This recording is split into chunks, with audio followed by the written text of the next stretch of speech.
What's going on, guys? It's Jake. I'm back here again. I'm down in Charleston, South Carolina, and it is a nice change of weather down here. It's about 70 degrees compared to the 30s we've been experiencing all the rest of tour, so that's a nice change.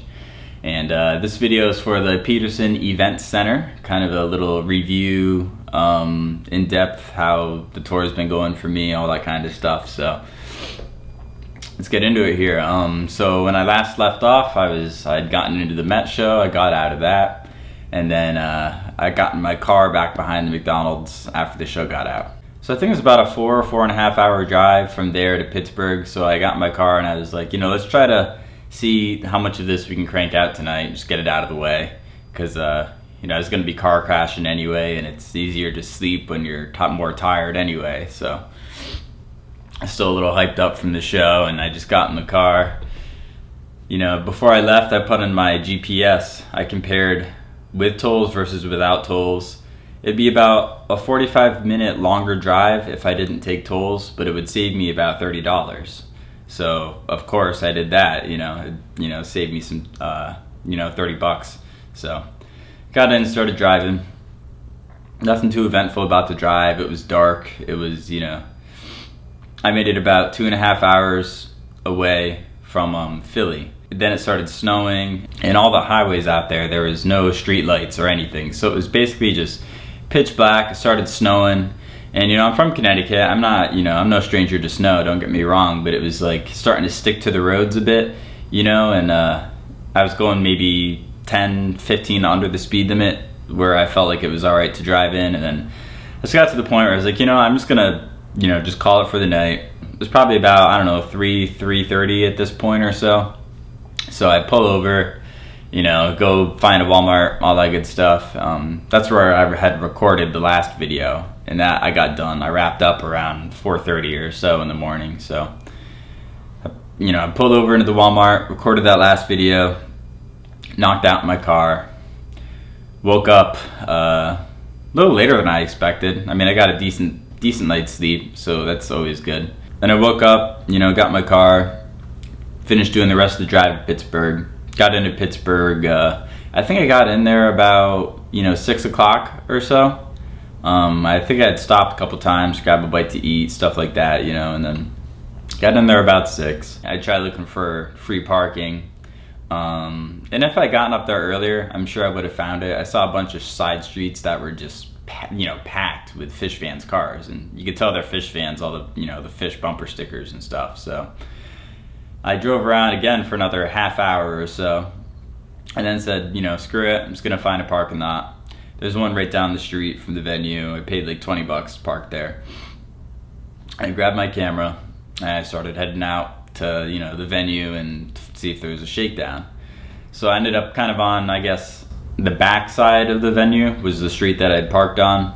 So walked up around through there, saw some kind of people standing around there a little bit. It was about 6:30, so about another hour until the 7:30 ticket time on the tickets. I found out there was kind of a Shakedown. There was like what I guess consider to be the front side of the venue, which is like up a bunch of stairs, and then there's a street and there's a sign, but if you go across the street from that and walk through like a walkway up towards, I guess there's a bigger parking lot up there, and there's like a parking garage and stuff, and there was a Shakedown up there. So I went up there. There was nothing too big, honestly. It was a pretty small Shakedown. It was maybe like one little strip of like where cars would park, and it was only half of it. So it was nothing like huge. There was a decent amount of people up there kind of just hanging out, and a few vendors set up and all that stuff. So I wish I would have gotten up there earlier to kind of get some more interviews, but it is what it is. I had gotten a couple interviews and got some good shots of vendors, and just kind of captured the scene kind of a thing for the time I had. And it was a good hang up there. There was nothing crazy going on. Just people standing out there pre-gaming, and of course there were balloons up there. But one of the interviews I got was, I think, one of the best out of all the ones I'd gotten at all so far.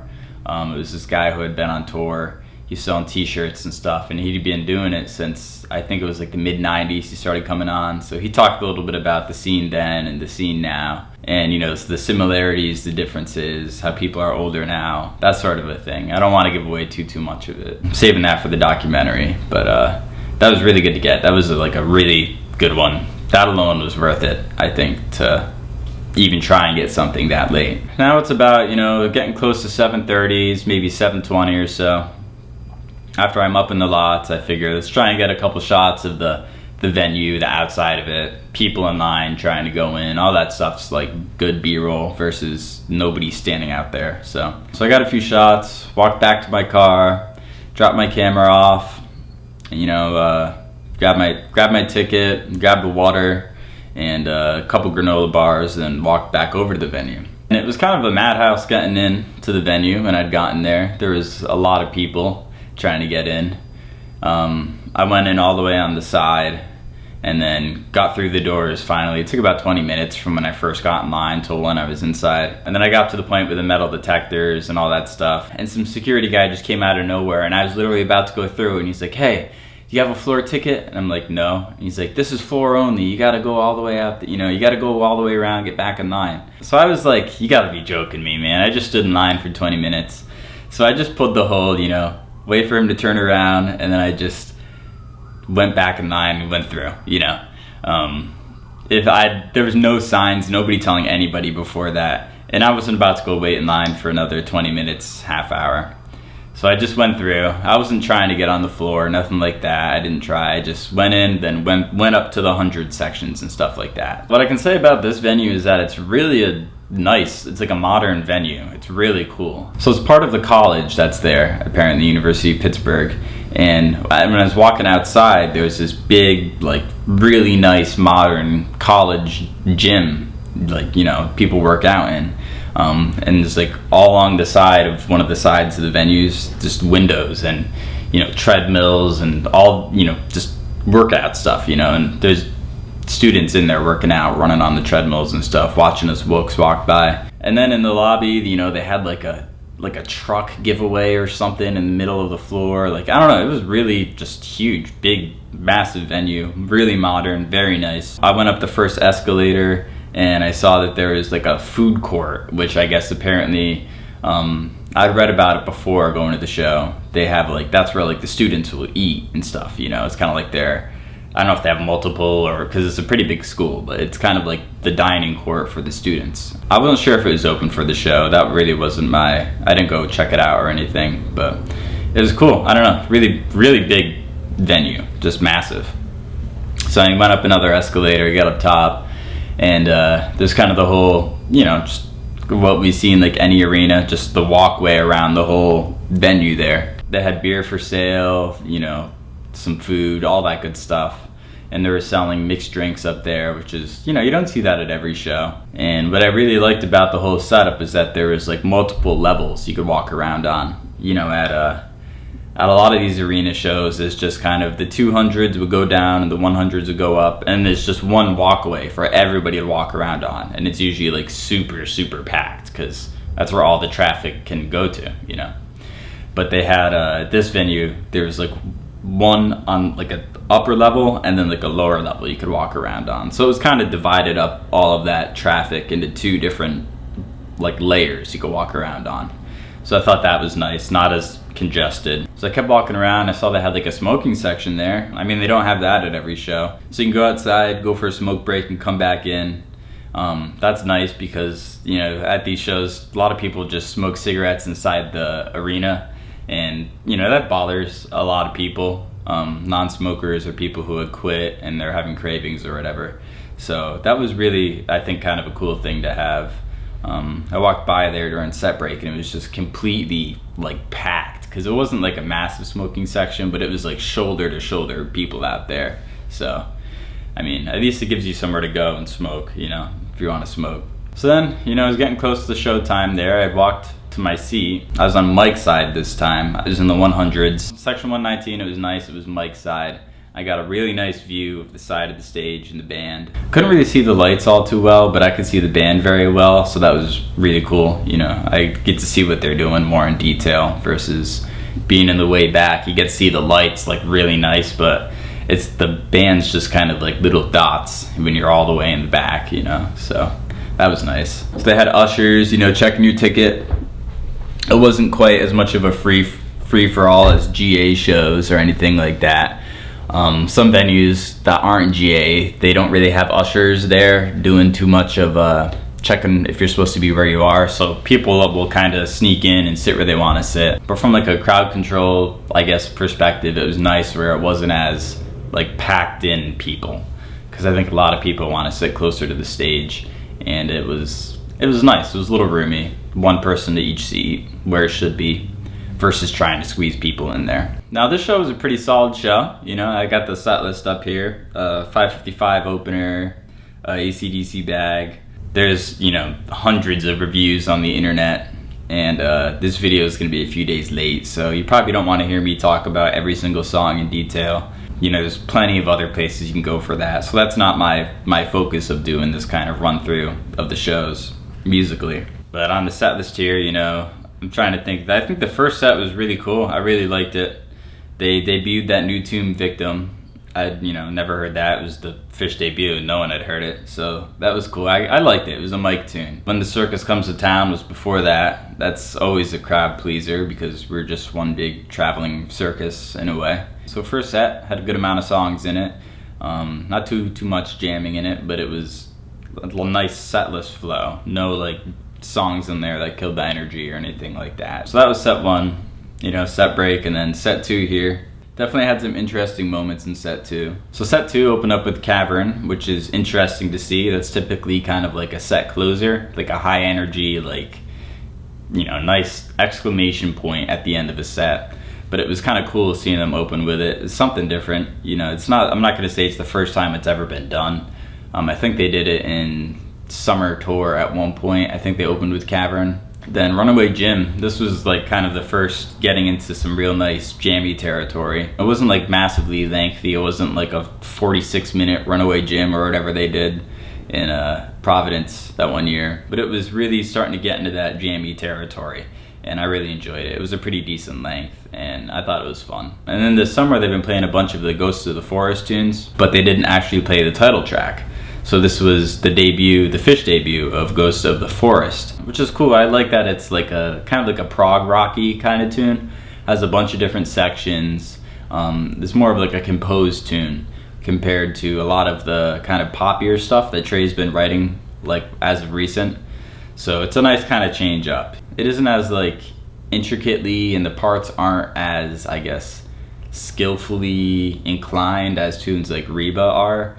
But I really like it because it's still kind of in that like style of writing. You know, it has like different sections that don't necessarily relate to each other like at all. There's like a random reggae section in it towards the end, and then there's kind of like a, you know, power rock build section in it, and it's interesting. A little bit of like an energy kind of shifter. I kind of think of second sets in general as sort of like a one connected element where it flows into each other and just keeps rolling, and it's one chunk of music typically is how I think of it.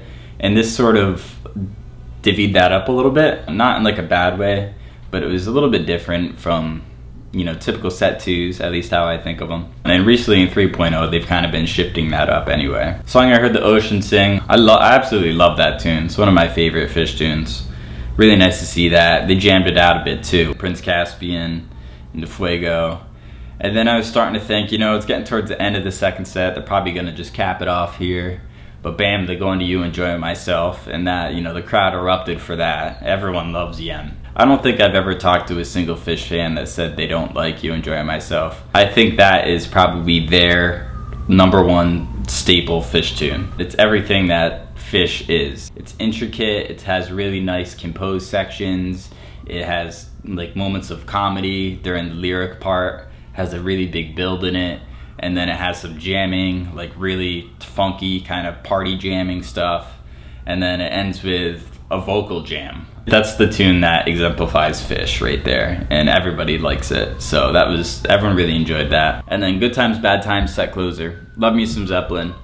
Nice high energy closer, get people amped up, and that was the end of set 2. And then the encore from this show started off with a, you know, little hold your head up. Fishman ran out there, bought the vacuum cleaner up, And that went into, I never thought I'd see one, but Terrapin. So I remember earlier this year I had a flight to Germany for my job, and when I was at the airport I didn't have any music like downloaded for offline use, so I was listening to that Soundcheck podcast, the Daily Soundcheck I think it's called. So when I was at the airport I just saved a bunch of them offline. I just went through and like download. So I saved a bunch of them, and I listened to a crap ton on the flight because it's like, 8-hour, 10-hour flight or whatever. And as I was going through them, they'd have like the sound check, and then they'd have like moments from the show that are also notable and have like some good banter and are fun and different and that sort of a thing. I remember listening and hearing a Terrapin, and I was like, there's, I'll probably never hear this. This is like an early 90s tune. They really don't do this all too often, like at all anymore. So I was like, I'll probably never hear this, So lo and behold, they did it in the encore slot for this show. So that was really fun.